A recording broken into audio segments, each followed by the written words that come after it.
歡迎嚟到講牛澳洲生活。咁嚟緊咧，會繼續分享我哋去 glamping 嘅之後嘅呢一個行程啦。因為我哋咧係一個3日2夜嘅 glamping。咁咧啱啱咧就講到我哋瞓咗第一晚，咁就係好舒服啦。跟住咧亦都食咗個正邪惡嘅呢個餐肉蛋嘅即食麵嘅早餐啦。咁我哋咧第2日嘅行程咧都係諗住比較 hea 嘅。咁食完個早餐之後咧，就喺個farm 嗰度咧就行下啦。咁其實呢個 farm 咧都好大嘅，咁有一個好大嘅草地。咁由個 Dome Ship 嗰個 camp 西嗰度行過嚟咧，行翻近出入口嗰個位置咧，就有一個 building 嘅。咁呢個 building 咧其實係一個 amenity 嚟嘅。咁如果包場嘅話咧，其實呢度咧有啲設施咧都可以用埋嘅。咁依家咧就行去個設施嗰度睇睇啦。咁你見到咧，佢出邊咧都擺咗一啲台凳嘅。咁啊可以俾 book 咗場嘅人喺度用啦。咁都可以開到幾圍台嘅，應該一大班人十零人喺度開 party 應該都 OK 嘅。咁你見到嗰邊咧就有個 fire pit 啦。咁其實 internal 咧係一個類似 catering 嘅嘢嘅，係即係譬如我哋包咗嗰個 platter 咧，就係應該喺裡面整嘅。咁呢度出邊咧，你見到咧都有啲即係類似廚房咁嘅用品可以俾你用啦。咁頭先講嗰個 fire pit 咧，側邊咧就有一棵好大棵嘅樹嘅。咁咧就都見佢咧將佢切割咗咧，有一個好長嘅平面啊，好似一個 bench 咁啊。我都即係第一次見咁大棵樹可以咁樣即係擺設法啊，我都覺得好特別啊。咁見到地方都好大啦，所以如果包場嘅話咧，絕對咧除咗嗰2個 dome 之外咧，應該咧可能可以紮下營啊，或者唔知 caravan 就得唔得啦，到時都要大家研究下啦。咁我哋喺個 farm 嗰度咧就遊行咁行咗大半個鐘咧，咁啊翻去我哋個 dome 嗰度啦。咁啊起一陣咧，又係時候可以食 lunch 啦。咁呢一個 lunch 咧都係我哋精心呢個策劃嘅，因為咧又係我好想做嘅嘢就係燒炭啦，不過係炭燒呢個食物。咁而且咧就係對住一個咁靚嘅咁開揚嘅一個戶外環境咧，我成日覺得咧即係咁樣食法即係零舍好食嘅啲嘢。咁啊炭燒當然就係要燒腸仔啦。除咗煨番薯同埋燒腸仔之外咧，當然仲有其他肉類啦，有呢個牛肉啦，炭燒牛肉、炭燒呢個豬頸肉。不過好可惜咧，我哋唔記得帶雞翼，應該咧係要燒埋雞翼先啱嘅。如果有睇我哋之前 low carb 嘅片咧，咁應該都知道我哋嘅流派咧就係屬於呢個水菜肉飯果流派嘅。咁所以咧，我哋豐富嘅午餐咧又點得少得呢個蔬菜咧？咁蔬菜咧，我哋咧就喺呢個 Coast 買呢 stir fry 嘅 vegetable 嘅。咁因為已經洗乾淨晒啦嘛，嚟到呢個 campsite 就唔使再自己洗，咁啊好方便啦。頭先講話煨番薯咧，應該正確地講咧係煨翻熱啲番薯。依家見到呢個煨番薯咧，其實咧琴日咧喺個 dome tent 裏面咧喺個柴爐上高即係煨嘅。咁你見到啦，煨完之後個效果就係咁樣啦。咁啊食落去咧，就覺得咧隔咗一夜咧整翻熱咧，都仲係相當之好食，夠甜同埋夠腍嘅。咁啊食飽飽啦，係時候咧去舒展下筋骨。咁我哋就沿翻即係入嚟嗰條路咧行翻出去咧，你見到咧啲樹咧漸漸變紅啦，又紅又綠咧，咁又好靚嘅。咁今次我哋嘅目的地咧就係近近地嘅，就由我哋呢個喺營地嗰個 dome 咧揸車10零分鐘咧就去到一個 suburb 咧，就叫做應該係讀 Borough 啦，唔係好肯定啦。如果有錯嘅咧就留言指教下啦。咁呢個沿途嘅風光咧都係好靚嘅。咁呢個秋天咧去旅行咧真係一個好好嘅季節，周圍啲樹木咧都好靚，咁天氣咧亦都唔錯。咁雖然係有少少雨嘅，咁但係咧你見天色咧都尚算係好光猛嘅。咁我哋去到小鎮呢啲地方咧，通常就會泊喺呢啲超市嘅停車場啦。咁貪佢免費啊嘛，咁同埋咧就容易咧就喺地圖嗰度揾。咁你見到啦，個小鎮咧其實本身都又係好鬼靚，我成日都淨係識用呢兩個字形容啊。啲樹木咧變黃變紅，加埋一個好綠色嘅背景嘅山丘，加埋藍天白雲，真係夫復何求啊！咁正當我哋喺度遊蕩緊，就諗住坐低飲杯咖啡嘅時候咧，居然咧就見到呢一間日式裝修嘅呢一個餐廳。咁但係咧又有咖啡飲嘅喎，咁好似一般咖啡咁嘅喎。咁佢咧亦都係同一般咖啡一樣咧，有咖啡啦，即係唔同種類嘅咖啡啦，同埋一啲 cakes 啦。咁呢一間就特別少少啦，就有呢個抹茶嘅 latte，咁就綠色個杯啦。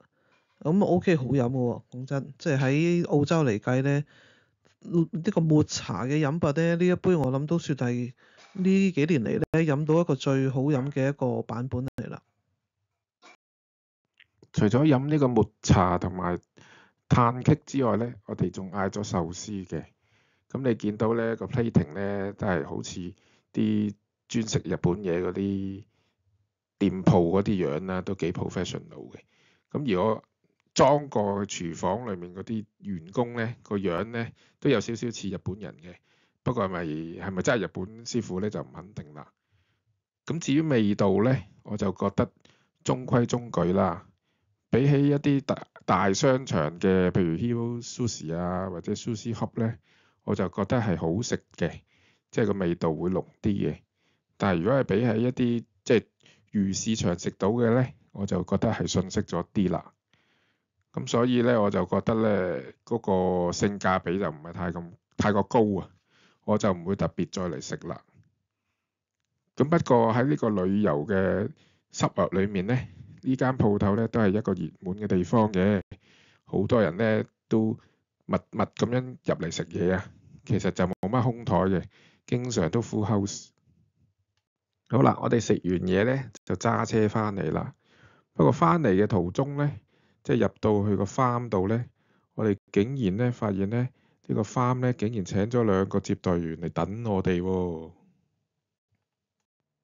好啦，我哋揸車翻轉頭嘅時候咧，遠遠已經見到接待員1號出現啦，佢企定定喺樹喎。跟住冇幾耐，接待員2號咧就雞咁腳咁就走啦。佢哋好快嘅速度咧就同我哋個距離拉遠咗啦。咁但係睇真啲咧，其中一個接待員咧好快咧一躍就而過啦。咁另外一個接待員咧望住個欄咧就輕嘆，因為佢跳唔過啊嘛。咁點算呢？咁啊唯有擰轉頭，咁啊望住我同阿牛嫂。咁我感覺上咧，佢都係呆咗㗎啦。咁發現跳唔過就唯有繼續跑啦，繼續去行前少少睇下有冇位跳得過啦。咁發現都係跳唔過嘅，咁就唯有跑遠啲啦。咁我感覺上兩隻袋鼠咧都係啲比較細嘅袋鼠啊，即係啲年青嘅袋鼠嚟嘅。咁所以可能真係突然間見到我哋架車呢個龐然大物咧，都唔知點算好啊！嗱，不過補充一句啊，見到呢啲野生動物咧，千祈就唔好走去嚇佢啊！我哋其實已經行到好慢好慢，希望佢走嘅，就唔係話要去點樣去騷擾佢嘅。咁見到咧，我哋揸到埋去咧，佢仍然都企咗喺度嘅。其實喺澳洲嘅郊外玩咧，呢啲都係平常事㗎啦。呢次咧亦都唔係我哋第一次喺路上面見到有袋鼠跳過嘅。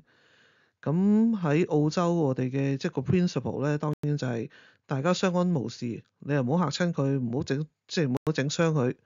咁我哋咧就即係繼續我哋自己嘅行程，咁就 OK 㗎啦。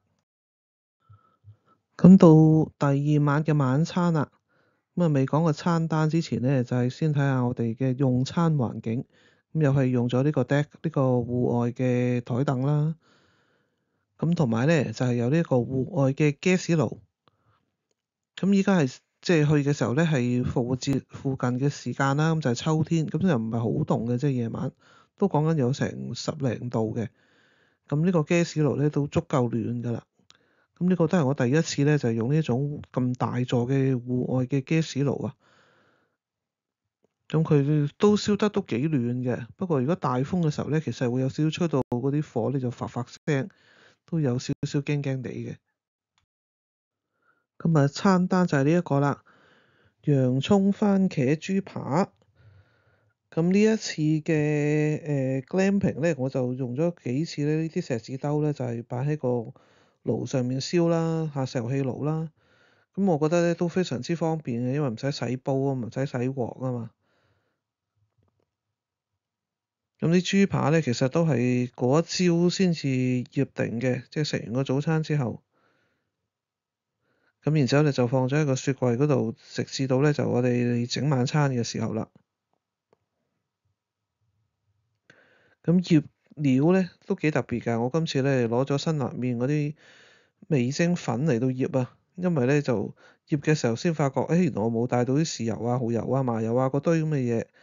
咁佢喺個 campsite 嘅調味咧，主要就有啲油啦，有一啲鹽同胡椒粉，咁啊再加埋啲調味粉咧，咁個味道咧都幾唔錯嘅。時間真係過得好快啊，又過咗一晚啦。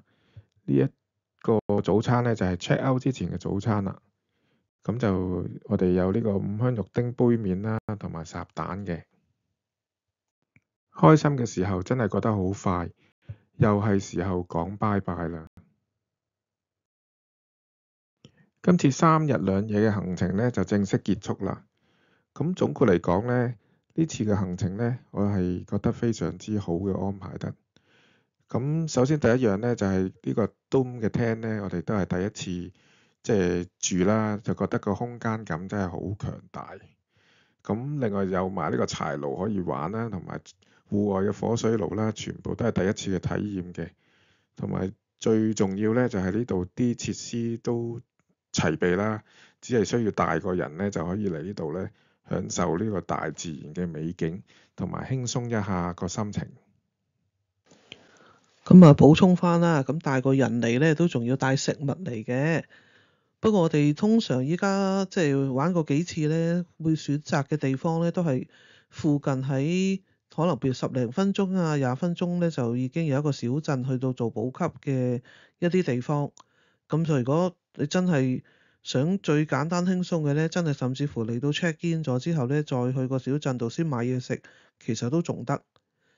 咁同埋我哋都學精咗㗎啦，依家預備食物咧，基本上都係相對簡單，容易整。咁同埋咧就用嗰啲錫紙兜去到煮嘢食咧，就可以洗少個兜添。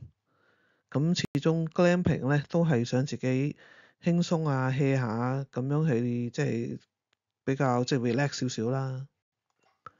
咁途中咧，你見到我哋今次去 glamping 嗰個 site 嗰個名啦。咁如果大家有興趣嘅咧，就可以自己去查翻個相關嘅資料嘅。今日嘅分享就到呢度啦，咁多謝大家嘅收看。如果你都中意呢條片或者覺得有幫助嘅，咁可以 like、share 同 subscribe 我哋嘅 channel 啦，仲要多啲留言啊！拜拜。